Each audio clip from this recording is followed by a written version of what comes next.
Orang-orang yang menemukan Kristus sebagai juru selamatnya harusnya menjadi orang-orang yang paling berbahagia di dunia ini. Tidak ada yang lebih mahal, tidak ada yang lebih berharga dari keselamatan jiwa seseorang. Yesus berkata, untuk apa kita mendapatkan semua hal di dunia ini.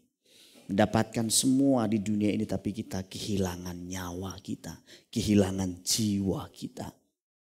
Nah, Bapak Ibu Saudaraku sekalian, harusnya pengenalan akan Kristus menjadi pencapaian tertinggi dalam spiritualitas, perjalanan spiritualitas kita. Tidak ada pencapaian lain yang kita kejar dalam hidup ini yang lebih tinggi daripada keselamatan jiwa kita. Kita boleh bekerja dengan rajin, dengan keras, boleh juga kaya, boleh kita punya banyak uang. Tetapi janganlah karena kekayaan, karena uang yang banyak, karena pekerjaan kita kehilangan keselamatan jiwa kita. Harusnya semua yang kita peroleh, termasuk pekerjaan, harta, keluarga, orang-orang yang kita kasihi menunjang keselamatan jiwa kita, mendukung keselamatan jiwa kita. Jangan terbalik. Karena uang, karena pekerjaan, karena kita menikah, karena kita punya sahabat, justru kita kehilangan jiwa kita. Harusnya orang-orang yang di sekitar kita termasuk harta kita menunjang keselamatan kita. Kita punya uang, kita punya berkat lebih, pakailah itu untuk keselamatan jiwa kita. Bagaimana caranya? Ya pergunakan uang kita menjadi alat, menjadi hamba untuk kita melayani Kristus, melayani jiwa-jiwa berguna bagi kerajaan Allah. Yang kedua yang saya sampaikan minggu lalu, bahwa Petrus dan pengakuannya adalah dasar dari berdirinya gereja sejati Yesus Kristus. Yesus berkata, engkau adalah Petrus, di atas batu karang ini aku akan mendirikan jemaatku. Di atas pengakuan Petrus dan di atas pribadi Kristus, orang yang pertama yang menjadikan Kristus sebagai Tuhannya, Kristus mendirikan gerejanya di dunia ini. Dan memang harus begitu. Gereja di dunia ini harus didirikan berdasarkan, beralaskan oleh orang-orang yang mencintai dan mengenal Kristus sebagai juru selamatnya. Sayang kalau namanya gereja tetapi isinya bukan orang-orang yang mengenal Kristus. Yang bukan mempertuhankan Kristus, tetapi hanya memanfaatkan Kristus untuk kepentingan pribadinya. Banyak orang Kristen hari-hari ini datang ke gereja bukan untuk mengenal dan mengasihi Kristus, meniru cara hidup Kristus, menjadi pengikut Kristus yang baik, tetapi hanya untuk memperalat Kristus memenuhi kebutuhannya. Memang Bapak Ibu sekalian, tidak bisa dipungkiri bahwa ada orang-orang yang seperti itu. Kalau saya gambarkan gereja itu yang seperti digambarkan oleh Alkitab juga, itu seperti sebuah bangunan. Kemudian Yesus Kristus sebagai batu penjuru. Batu penjuru itu batu yang ada di satu sudut yang mengikat satu batu dengan batu lain, bangunan dengan bangunan lain, sehingga batu itu memperkuat bangunan tersebut. Kemudian nabi dan para rasul termasuk di dalamnya Petrus itu adalah alas atau dasar diletakkannya gereja. Dan orang Kristen itu adalah bangunan berikutnya. Bahan-bahan berikutnya. Terbangunlah satu gereja, bukan gedung. Tetapi ini adalah gambaran. Gambaran satu komunitas di mana Kristus sebagai batu penjurunya, para rasul dan nabi sebagai dasarnya, dan orang Kristen sebagai bahan-bahan yang dibangun di atasnya. Itulah kurang lebih gambaran dari gereja Tuhan. Jangan sampai gambaran ini jadi dibolak-balik. Jangan sampai gambaran ini dikacaukan. Misalnya ketika gereja menjadikan dasarnya itu adalah uang. Dasarnya itu adalah entertain atau hiburan. Kita sudah salah. Gereja hari-hari ini didesain, disetting seperti hiburan. Fondasinya itu siapa yang punya duit, siapa yang punya uang. Dia yang bangun gedung gereja dan juga mengarahkan gereja tersebut. Saya ketemu dengan satu teman saya membangun merintisan di satu gereja di Bandung. Dan saya tanya, "Loh kok kamu sekarang berdiri sendiri? Bukannya dulu kamu ada satu komunitas, ada satu di bawah seorang pemimpin tertentu." Dia berkata bahwa saya memilih untuk memisahkan diri dari gereja tersebut. Kenapa? Karena gereja itu fondasinya bukan Kristus, fondasinya bukan rasul dan para nabi, tetapi adalah orang-orang kaya yang ada di sana. Orang-orang kaya diberi kesempatan untuk mengendalikan arah gereja. Bukan ajaran para rasul, bukan ajaran Kristus. Seharusnya yang mengendalikan gereja adalah Kristus dan ajarannya. Tidak ada yang lain. Dimulai dari Petrus. Makanya Yesus berkata, "Petrus, engkau orang yang sangat diberkati karena engkaulah orang pertama yang mengaku Mesias, yang mengaku Kristus sebagai Mesias, Yesus Kristus sebagai Tuhan." Jadi jangan sampai kita menjadikan gereja itu sebagai hiburan atau tempat untuk aktualisasi diri, karena itu bukan gereja Yesus Kristus. Kita juga jangan sampai menjadikan gereja sebagai tempat di mana kita mendapatkan manfaat-manfaat untuk pemenuhan kebutuhan jasmani. Gereja kita datang kepada Tuhan atas dasar asas manfaat. Bukan aku datang kepada Tuhan karena aku ingin menjadi pengikut Kristus, pengikut Tuhan yang baik. Dan aku ingin meneladani cara hidupnya yang baik. Dan hari-hari ini itulah yang terjadi. Kalau ditanya kenapa kamu mau ke gereja, ya supaya saya ada pegangan lah. Supaya nanti kalau saya sakit ada yang doakan saya sembuh lah. Supaya nanti kalau saya mati ada yang ngubur saya lah.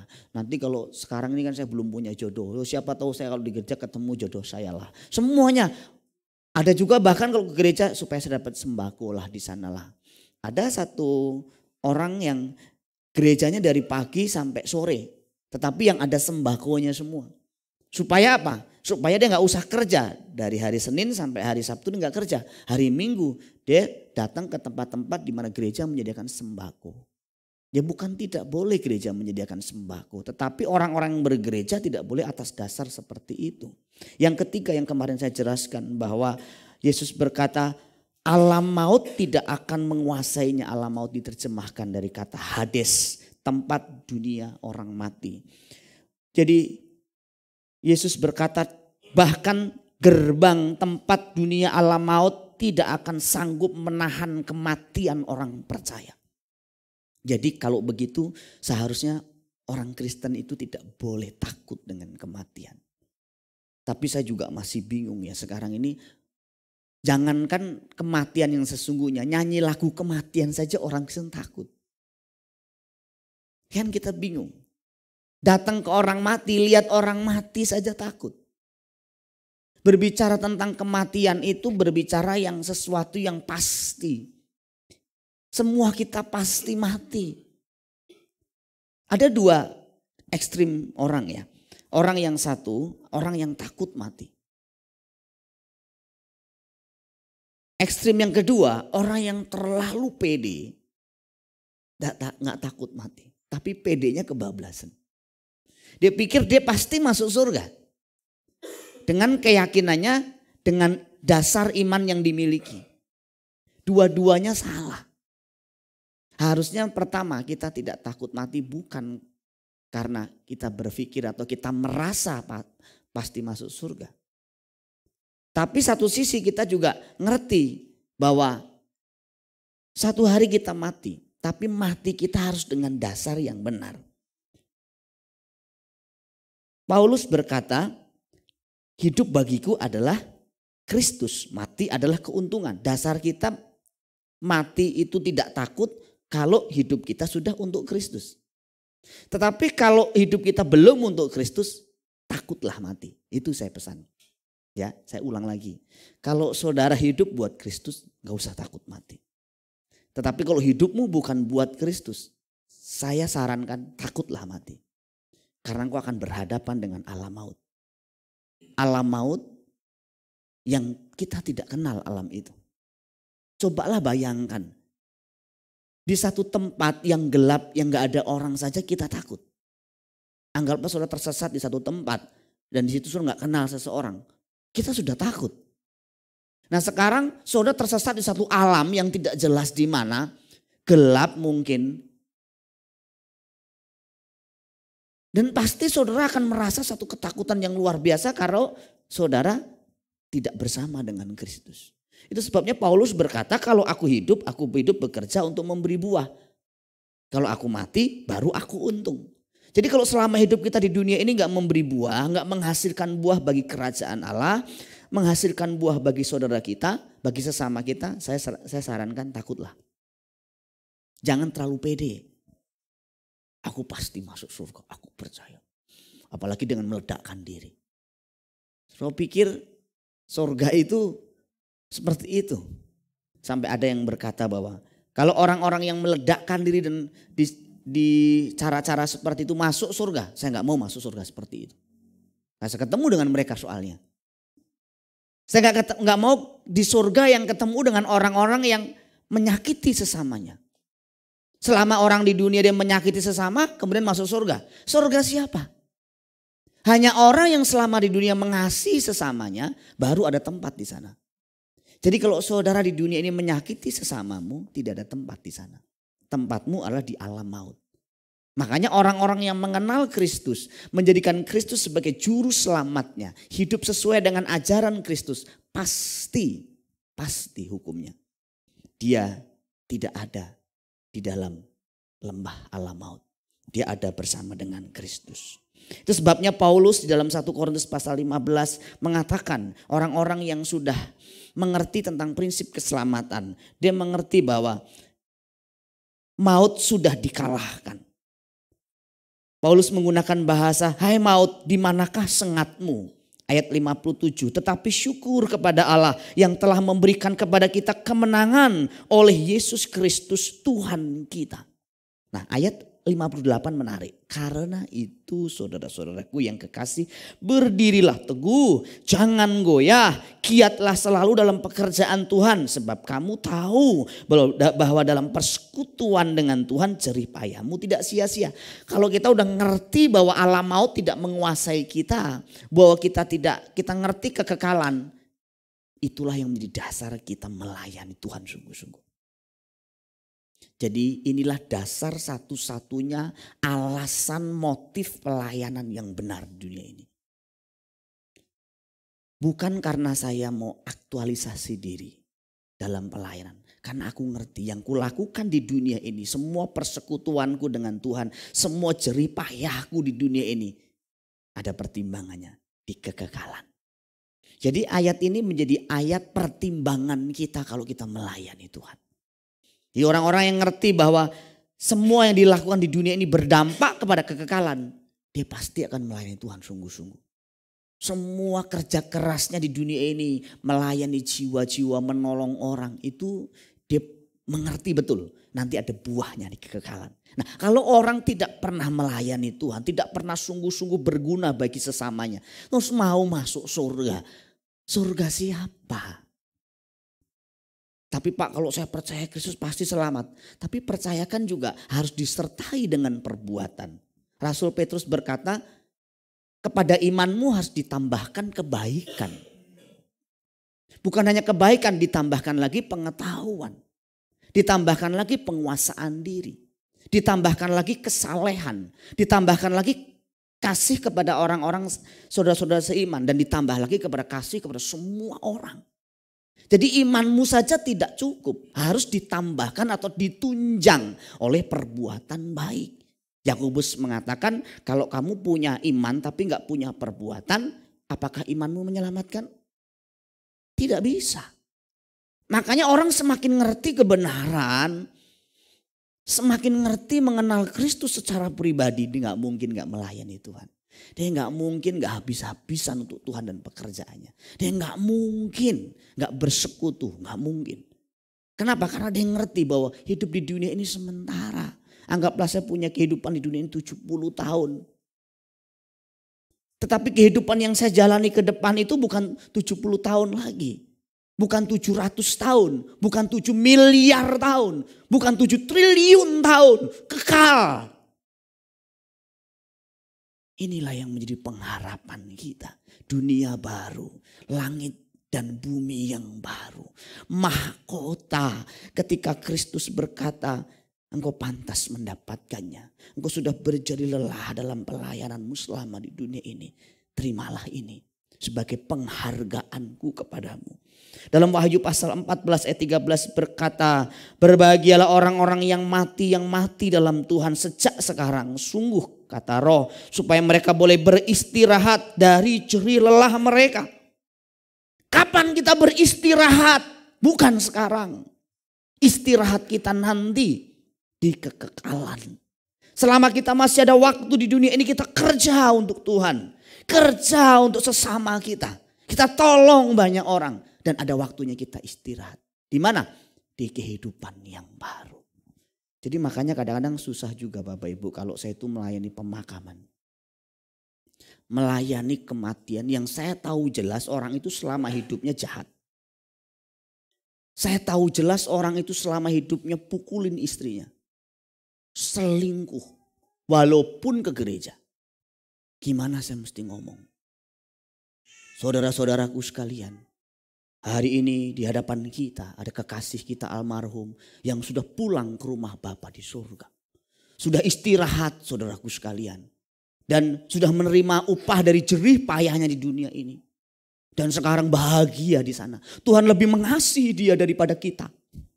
Siapa yang bilang? Siapa yang bilang Tuhan lebih mengasihi dia? Dia mati juga karena mungkin kejahatannya. Jadi serba salah kalau jadi pendeta ini. Satu sisi kita ingin menghibur keluarga. Ingin mendoakan, memberikan kekuatan. Tapi satu sisi lain kita ngelihat cara hidupnya orang ini jahat. Boro-boro melayani Tuhan, ibadah saja setahun sekali. Kristen Natal. Natal dia baru datang ibadah. Boro-boro dia takut Tuhan. Boro-boro dia mencintai Tuhan. Dia gak takut Tuhan. Zina aja. Korupsi aja. Pukul orang aja. Terus mati. Gimana coba? Matinya pun dia pulang dari diskotek. Malam-malam hujan deras. Nabrak pohon. Mati. Nah gimana coba khotbahnya? Ayat ini bisa gak dipakai? Gak bisa sebenarnya.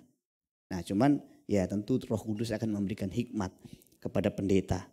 Untuk berbicara bagaimana caranya. Supaya di tempat aku berada, kata Yesus, kamu berada. Wah, kalau selama hidup kita hidup tidak mempertuhankan Kristus, kita tidak berbuah bagi Kristus, kita tidak bisa dinikmati oleh Kristus dan jiwa-jiwa. Lah kita nggak mungkin bersama dengan Kristus. Orang selama kita di dunia kita nggak pernah bersama Kristus kok.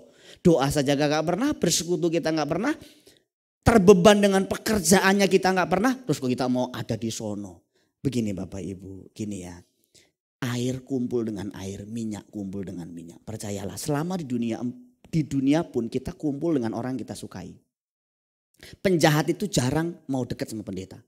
Kalau dia tahu nih pukul istrinya, pelacur, hidupnya rusak. Dia dekat pendeta panas tahu nggak? Dia ngobrol sama pendeta kagak nyambung. Orang begini mati mau masuk surga. Ketemu sama Yesus, ketemu pendeta aja dia gak mau. Gimana mau ketemu sama Yesus yang kesucian, kekudusannya tak bisa dibahasakan. Ketemu orang sedikit saleh saja, sedikit suci, dia bilang sok suci lo. Iya kan? Sudah ketemu nih orang brengsek banget misalnya. Hidupnya rusak banget. Terus saudara itu agak sedikit baik lah. Ke gereja rajin, gak mau ngomong kotor, gak mau nonton film porno. Kalau teman-temanmu ya yang muda-muda.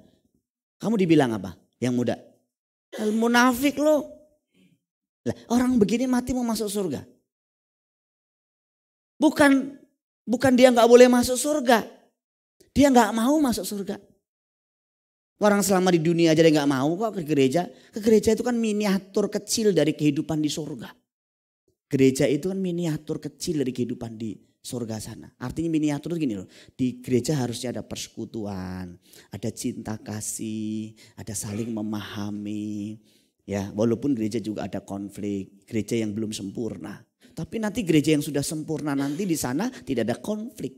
Nah, kalau di gereja saja kita nggak betah, kita nggak mau ketemu orang. Tapi kita lebih suka di tempat-tempat yang gelap, di tempat-tempat yang kotor, najis. Terus kita nanti mati mau masuk surga. Lah surga siapa? Jadi selama di dunia ini orang itu sudah menentukan dia mau masuk surga atau neraka. Jadi saudara itu sudah menentukan sebenarnya dari sekarang. Aku mau di surga atau aku mau di neraka. Kalau engkau mencintai Kristus benar-benar dan hidupmu seperti yang Kristus ajarkan, alam maut tidak akan menguasai hidupmu. Jadi kematian harusnya bukan menjadi sesuatu yang menakutkan lagi bagi orang Kristen. Bagi orang di luar Kristen kematian menjadi sesuatu yang menakutkan, misteri, momok yang menakutkan, tabu dibicarakan. Tapi bagi orang Kristen kematian itu hanya perpindahan alam. Bahwa kita semua akan pindah alam, pindah dunia. Jadi kalau saya juga bingung juga kalau misalnya senior-senior, ayo nyanyi lagu Babe, lagu Pak Eras misalnya. Tentang kematian, terus dibilangnya, aduh Bu jangan lagu kematian gitu loh, lagu yang lain gitu. Kayaknya kok takut mati. Oma, opa, tante, om, maaf saya bicara nih. Di atas kertas om dan tante duluan. Di atas kertas. Itu nggak bisa dipungkiri. Kita yang sudah usia akan duluan. Di atas kertas kenyataannya nggak selalu. Anak-anak muda bisa juga dipanggil pulang lebih duluan. Tetapi tetap akan pulang. Tetap akan mati kita. Cuman masalahnya kalau kita mati harus dijawab. Yang jemput kita siapa? Nah itu juga harus dijawab. Saudara nanti yang jemput kira-kira siapa? Sebelah kiri atau sebelah kanan ini? Silahkan dipikirkan. Kalau selama hidupmu mencintai Tuhan, mengasihi Kristus, mengasihi jiwa-jiwa, hidupmu, hatimu bersih, jaga hati benar. Saya yakin Kristus yang menjemput engkau. Tapi kalau hatimu penuh dengan kebencian, selama hidupmu engkau melakukan kejahatan, walaupun mulutmu mengaku Yesus sebagai Tuhan, badanmu ada di gereja, tapi perbuatan moralmu jahat. Dengarkan baik-baik. Gak mungkin Kristus yang menjemput engkau. Gak mungkin malaikat yang menjemput engkau. Malaikat maut atau kuasa kegelapan yang akan menjemput engkau. Jadi harusnya kita seperti Billy Graham yang mengatakan bahwa rumahku adalah di surga. Di dunia ini aku cuma jalan-jalan. Di dunia ini aku cuma lewat sementara. Kalau kita mengerti bahwa dunia ini hanya tempat untuk sementara waktu kita tinggal. Apa yang kita mau pertahankan Bapak Ibu? Boleh punya rumah yang besar. Boleh punya mobil yang bagus. Boleh punya uang yang banyak. Bukan tidak boleh. Tapi itu semua juga toh kita tinggalkan. Yang harus kita siapkan itu adalah persiapan kita untuk memasuki dunia yang baru. Kehidupan yang baru. Dan persiapan itu panjang. Gak cukup cuma seminggu. Gak cukup setahun. Saya kemarin berbicara dengan Pak Suwandi, adik dari almarhum yang meninggal dunia. Paginya di sekolahan saya ketemu, saya ngobrol, Pak tolong sampaikan ke adik Bapak, kan saya pernah doakan juga. Tolong sampaikan, persiapkan diri untuk dipanggil pulang. Oh gitu Pak, terus saya tanya juga, gimana kehidupannya, ibadahnya, persekutuan dengan Tuhannya. Oh dia luar biasa Pak, kalau soal mencintai Tuhan, soal ibadah dia paling semangat. Saya bilang ya sudah sampaikan saja. Siangnya disampaikan, sorenya pulang beneran ke rumah Bapa di surga. Saya juga telah melihat ada begitu banyak orang-orang yang mencintai Tuhan di ujung mautnya seperti apa. Saya ngelihat sorot matanya, ketenangannya, keteduhannya saya lihat. Tapi saya juga ngelihat orang-orang yang ketakutan di ujung maut. Waktu saya bilang, Ci, saya doa ya Ci. Mungkin dia mau menolak doa saya. Dalam hati saya. Didoakan saja begitu coba. Nanti malaikat tawarin mau masuk surga Ci. Mau masuk surga Ci. Gak mau juga dia. Jadi kitalah yang sebenarnya memutuskan kita mau di alam maut, artinya kita mau di neraka selamanya atau kita di surga sejak kita ada di dunia ini. Ayat berikutnya.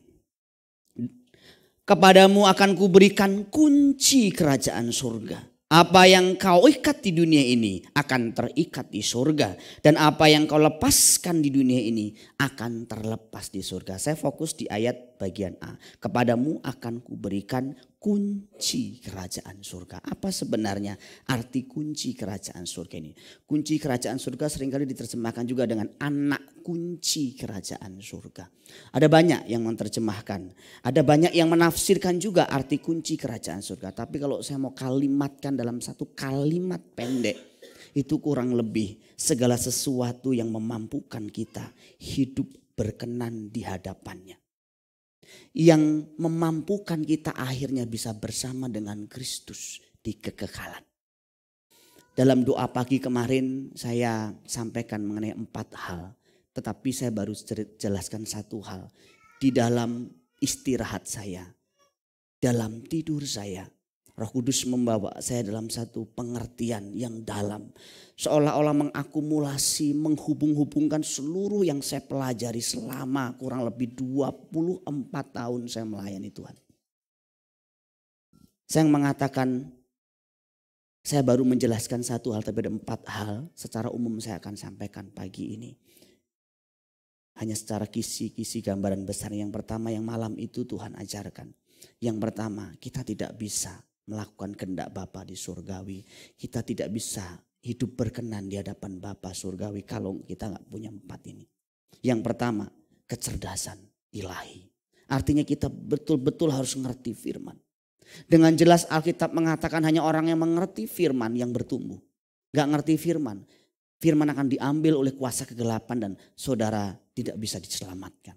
Yang kedua, kuasa, kemampuan untuk kita mengerjakan firman. Dan ini kuasa Roh Kudus. Ini segala fasilitas yang Tuhan berikan untuk kita mampu melakukan firman Tuhan hidup saleh. Yang ketiga, belas kasihan. Kalau yang pertama itu lebih kepada apa yang kita tahu, apa yang kita ngerti. Yang kedua itu kemampuan kita untuk melakukan. Yang ketiga itu beban, penggerak hati kita. Orang punya pengertian, orang punya kemampuan, tapi orang gak tergerak. Orang tidak tergerak melayani jiwa-jiwa. Orang tidak tergerak dengan beban pekerjaan Tuhan. Walaupun dia punya. Dia ngerti dia harus berbuat sesuatu. Dia bisa berbuat sesuatu. Dia tidak mau berbuat sesuatu. Ada orang mau berbuat sesuatu tapi tidak bisa. Karena keterbatasan-keterbatasan tertentu. Tapi ada orang bisa ngerti tapi nggak mau. Dan belas kasihan ini kalau kita ngelihat jiwa, hati kita pecah. Kita ngelihat pekerjaan Tuhan, hati kita pecah. Dan yang keempat tuh kesalehan. Ini bungkus semua dari motivasi karakter kita. Tanpa 4 hal ini, kita tidak bisa mencapai destiny Tuhan dalam hidup kita. Tujuan Tuhan dalam hidup kita nggak akan selesai. Dan kunci kerajaan surga salah satu dari apa yang saya sampaikan ini. Lebih ke yang kedua. Yang pertama menyangkut mengenai kuasa atau kemampuan dari Allah untuk kita bisa mengerjakan pekerjaan-pekerjaan Bapa. Yang kedua, kunci kerajaan surga menyangkut kita menjadi alat Tuhan memandu orang-orang masuk surga. Perhatikan, yang pertama adalah kuasa. Kemampuan khusus yang Tuhan beri untuk kita efektif di tangan Tuhan. Melayani jiwa-jiwa. Termasuk kuasa untuk hidup saleh, hidup suci, mengenakan kodrat ilahi. Yang kedua, kemampuan yang Tuhan beri untuk kita bisa memandu, membawa, menggiring orang-orang masuk surga. Kita tuh punya otoritas 2 ini loh saudara. Itu sebabnya Alkitab berkata, kamu akan menerima kuasa Roh Kudus kalau Roh Kudus turun ke atas kamu. Kamu akan menerima kuasa kalau Roh Kudus turun ke atas kamu. Dan kamu akan menjadi saksiku. Kata yang dipakai dunamis. Ini tanda-tanda ajaib. Dan ini Tuhan berikan kepada kita. Makanya ada orang-orang yang memang Tuhan fasilitasi dengan karunia kemampuan khusus untuk melakukan hal-hal yang luar biasa dalam pelayanan. Dan ini kunci kerajaan surga. Ini sejajar dengan Markus pasal 16 ayat 17. Tanda-tanda ini akan menyertai orang-orang percaya. Mereka akan mengusir setan-setan demi namaku. Mereka akan berbicara dalam bahasa-bahasa yang baru. Mereka akan memegang ular dan sekalipun mereka minum racun maut, mereka tidak akan mendapat celaka. Ini jangan dipakai untuk coba-coba ya saudara. Karena ada hamba Tuhan yang coba-coba minum racun maut, mati dia. Itu namanya sombong. Ada di media sosial saya lihat. Hamba Tuhan coba-coba minum racun, ya mati. Itu kan bukan untuk coba-coba. Tapi banyak kasus di mana betul-betul hamba Tuhan di pedalaman yang diracun oleh orang-orang tertentu yang jahat dan dia sama sekali tidak terluka. Waktu saya bikin KKR di Kalimantan, di satu daerah terpencil tahun-tahun 2000 berapa saya lupa, 28 atau berapa. Waktu saya putar film Perang Santet waktu itu saya masih ingat. Dan setelah film saya putar biasanya saya khotbah. Dan setelah saya khotbah, enggak waktu film diputar ada seorang datang kepada saya, Pak ada 3 dukun santet nonton film Bapak. Di ujung, dia nunggu habis ini mau ketemu sama Bapak. Mungkin dia mau ngomong, dia mau perang, mau santet Bapak. Saya bilang, baik nanti selesai acara ini saya ketemu, saya akan ngobrol dengan dia. Belum selesai filmnya, dia sudah enggak ada. Katanya dukun-dukun di sana itu betul-betul bisa santet orang, bunuh orang. Hamba Tuhan yang gak hidup suci, gak hidup saleh, muntah darah. Beberapa kali juga saya melayani kasus-kasus di mana dukunnya sampai nantang langsung ketemu. Karena orang-orangnya yang sudah saya layani akhirnya bertobat, dia rugi. Dia marah dan dia minta ketemu.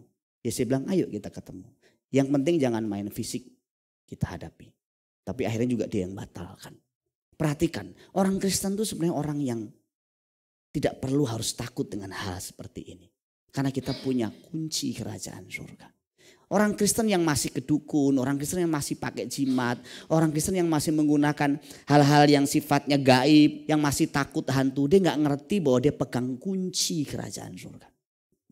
Harusnya orang Kristen itu gak perlu takut hantu, hantu yang takut sama saudara. Kenapa Pak? Karena muka saya jelek? Bukan. Karena mukamu penuh dengan cahaya Kristus. Harusnya begitu. Dan nonton filmmu juga bukan nonton film yang hantu-hantuan. Kuntilanak, sundel bolong lah apalah, itu harusnya tidak usah ditonton. Nah saya bingung kalau orang Kristen sudah pelayanan masih takut ke kuburan, masih takut di rumah sendiri, masih takut lewat pohon besar, anak kancil lewat, anak babi lewat, permisi lewat. Dia gak ngerti dia pegang kunci kerajaan surga. Harusnya orang Kristen itu gak boleh gitu lagi. Kita gak perlu takut dengan hal-hal seperti itu. Karena kita sudah pegang kunci kerajaan Allah. Lukas 10 ayat 19.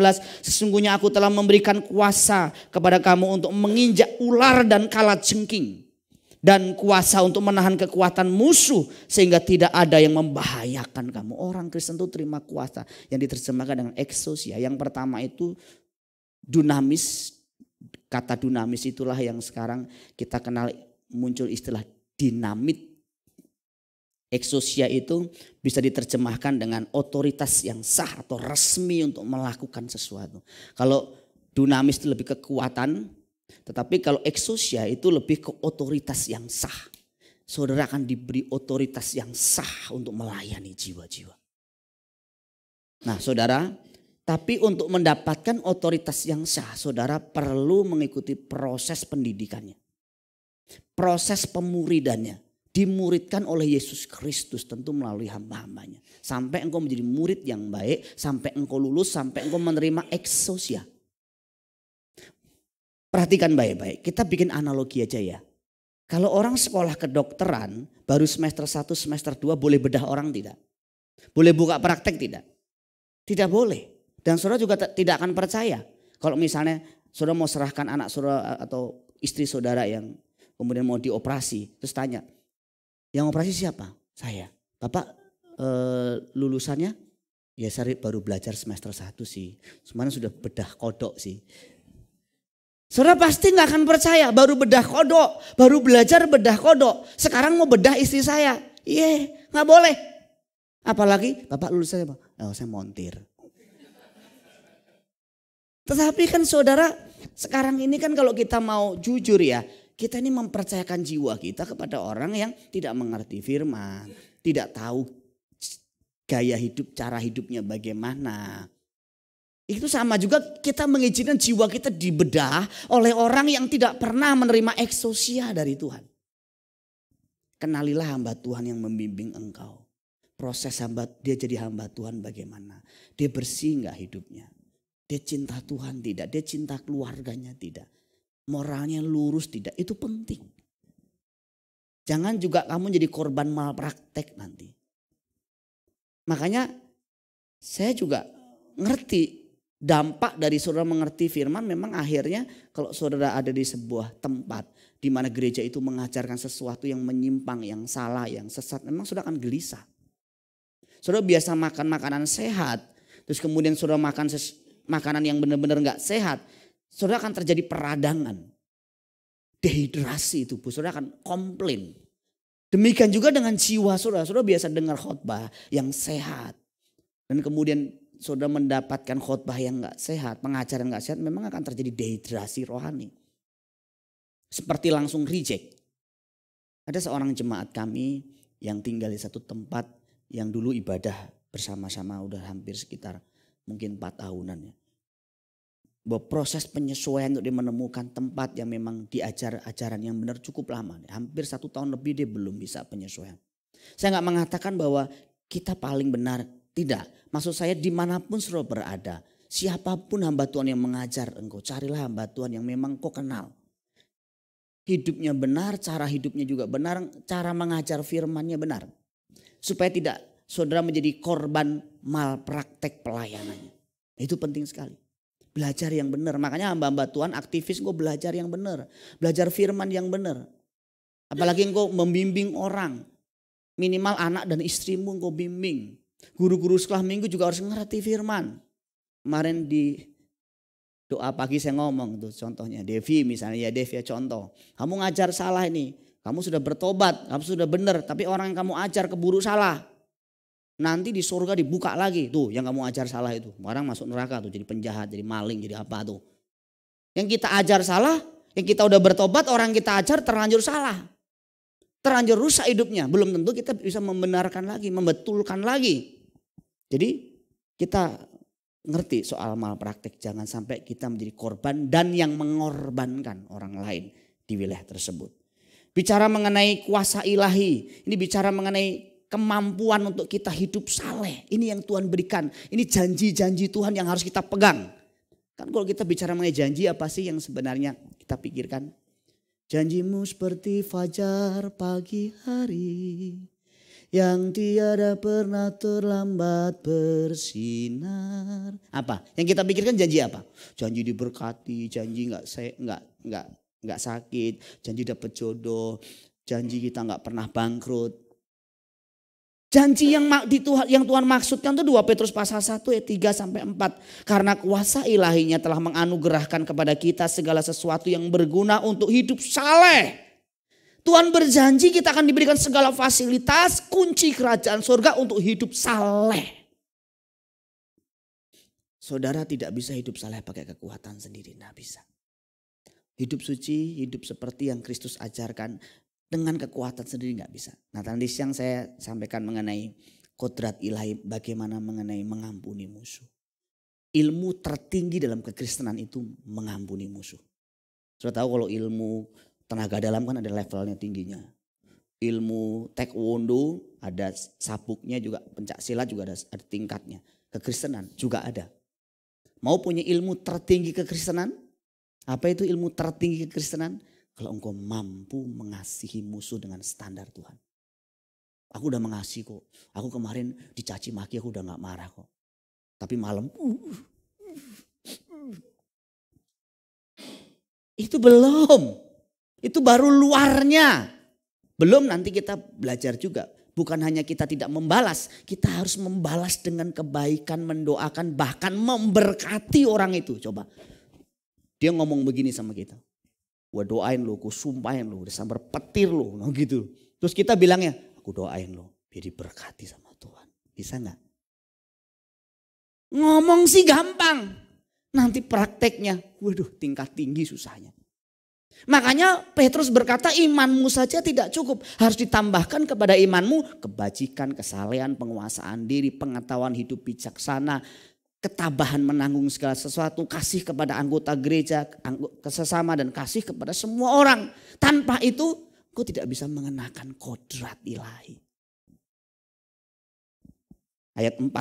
Dengan jalan itu ia telah menganugerahkan kepada kita janji-janji yang berharga dan yang sangat besar. Supaya olehnya kamu boleh mengambil bagian dalam kodrat ilahi dan luput dari hawa nafsu duniawi yang membinasakan dunia. Wow, saudara, kalau kita pegang kunci kerajaan surga, kita dimampukan untuk hidup saleh, mengenakan sifat Allah, mengenakan kodrat ilahi, sampai satu hari kita dipantaskan memerintah bersama dengan Kristus dalam kerajaan Bapa di surga. Pakai kekuatan sendiri tidak bisa. Jangankan mengampuni musuh, mengampuni istri, mengampuni suami, mengampuni anak, mengampuni orang tua yang jelas-jelas bukan musuh kita saja. Susahnya luar biasa. Jadi kalau ada orang bilang bahwa jadi Kristen itu mudah, itu pasti salah. Dan kunci ini bukan kunci untuk mendapatkan fasilitas duniawi, tapi fasilitas surgawi. Bukan berkat duniawi, berkat surgawi. Sudah terlalu lama pikiran kita ini diisi dengan janji-janji duniawi. Bahwa kalau saya ikut Tuhan itu nanti kaya. Masalah saya diselesaikan sama Tuhan. Yang penting saya urus Tuhan. Urus pekerjaannya, nanti pekerjaanku diurus sama Tuhan. Siapa yang bilang? Gak boleh lo ngomong begitu. Pelayanan, aktif di gereja, persekutuan, keluarga gak diurus. Pekerjaan gak diurus. Terus Tuhan suruh ngurus begitu. Ajaran siapa? Tuhan Yesus mengajarkan kita bertanggung jawab. Pelayanan kita di gereja tidak boleh membatalkan atau merusak pelayanan kita di rumah. Saya sering sampaikan ya, kalau ibu-ibu misalnya, engkau tidak bisa melayani suamimu di rumah dan engkau mencoba melayani orang di gereja, engkau munafik. Tidak bisa. Engkau harus melayani dua-duanya. Di rumah engkau harus bisa melayani suamimu dengan baik. Di gereja engkau melayani sesamamu. Suami-suami juga sama. Kalau engkau bisa mengasihi teman-temanmu, komunitasmu di gereja, tapi engkau tidak bisa mengasihi istrimu di rumah, engkau munafik, engkau bohong. Pelayanan tidak boleh begitu. Dan ini hanya bisa kita lakukan kalau kita betul-betul mengandalkan pimpinan dan kuasanya dalam hidup kita. Itu sebabnya dalam Yohanes 16 ayat 13 mengatakan, tetapi apabila ia datang yaitu roh kebenaran, ia akan memimpin kamu ke dalam seluruh kebenaran. Jadi hal-hal kecil nanti Tuhan pimpin, oh itu tidak boleh, tidak boleh. Itu tidak seharusnya kamu lakukan. Di mata manusia benar, tetapi Roh Kudus pimpin, tidak boleh. Wajar di mata manusia tapi Roh Kudus pimpin, tidak. Itu seharusnya kamu nggak lakukan. Mungkin hanya mengucapkan kata-kata yang biasa. Tapi pulang ke rumah waktu doa, Roh Kudus ingetin. Tak boleh loh kamu ngomong begitu sama istrimu. Tak boleh loh kamu ngomong gitu kayak sama suamimu. Makanya orang yang dekat sama Tuhan, yang betul-betul dia bersekutu dengan Tuhan, dia banyak doa. Hati nuraninya makin bersih, makin bersih, makin bersih. Nah saudara, kalau tidak pernah doa, tidak pernah baca Alkitab, datang ke gereja cuma seminggu sekali. Aduh saudara, saya takut saudara juga makin lama suara Roh Kudus juga gak semakin saudara dengar. Saya tidak punya waktu lagi untuk menyampaikan mengenai kodrat kunci kerajaan surga bagian kedua. Saya akan melanjutkan di pertemuan minggu depan. Minggu depan kita masih akan membahas mengenai kunci kerajaan surga bagian yang kedua. Bagaimana Allah memakai kita. Sama seperti Eliakim yang diberi otoritas oleh Daud memegang kunci rumah Allah. Dia punya otoritas untuk memasukkan orang ke rumah Allah. Dia punya otoritas untuk mengizinkan orang masuk ke rumah Allah. Jemaah masuk ke rumah Allah. Di sini yang pegang kunci rumah Allah Mas Joko. Mas Joko tuh punya otoritas membuka dan menutup. Mas Joko yang menentukan orang boleh masuk atau tidak di tempat ini. Jadi kalau ada tukang gojek di depan, Mas kok orang banyak di luar? Ya aku kunci, nggak bisa masuk dia. Tapi Mas Joko bisa mengizinkan tukang-tukang orang di luar itu masuk. Seandainya Mas Joko buka dan berkata, silahkan masuk, saya buatkan kopi di dalam. Seperti itulah kira-kira kalau kita pegang kunci kerajaan Allah. Kita bisa berkata, kita bisa menolong orang-orang dan berkata, silahkan masuk kerajaan Allah. Aku akan menolong kamu, aku akan membimbing kamu masuk kerajaan Allah. Melalui cara hidupku dan melalui apa yang ku tahu, ku mengerti dari Tuhan, yang ku pelajari seumur hidupku. Aku akan tolong kamu masuk kerajaan Allah. Jangan terbalik, jangan seperti orang Farisi yang justru dia ada di pintu dan menghalangi orang masuk kerajaan Allah. Hanya dua pilihan. Engkau menghalangi orang masuk kerajaan Allah lewat cara hidupmu yang jahat. Karena engkau juga gak ngerti firman. Atau engkau mengizinkan dan menuntun orang masuk kerajaan Allah. Dengan cara hidupmu yang baik dan pengertian firmanmu yang baik. Kiranya Tuhan memberkati kita sekalian. Amin.